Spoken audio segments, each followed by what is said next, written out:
Scientists and environmental groups say it's time for the world's armed forces to come clean about emissions. With world temperatures hitting new highs and the climate impact of the war in Ukraine coming into sharper focus, experts are turning up the heat on the United Nations to force armies to disclose more information. But why have they become such blind spots in the war against emissions? Militaries are among the world's biggest consumers of fuel. They account for 5.5% of global greenhouse gas emissions. That's according to an estimate by international experts last year.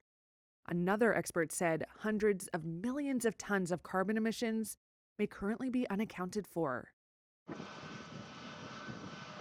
Basically, what militaries do abroad doesn't need to be reported. That would cover anything from flying jets to sailing ships to training exercises.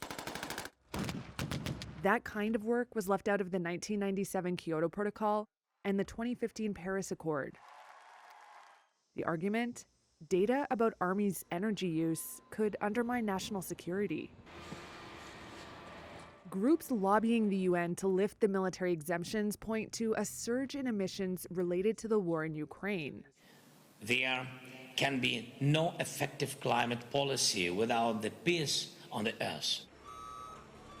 One report suggested the first year of war will trigger a net increase of 120 million tons of greenhouse gases. That's equivalent to the annual output of Singapore, Switzerland, and Syria combined.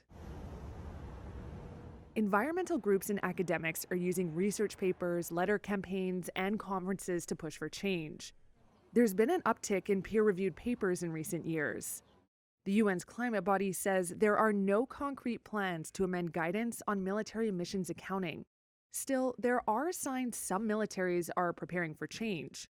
Western Security Alliance NATO says it's created a methodology to crunch emissions numbers. We cannot choose between either a green military or a strong military. We need a green and strong military.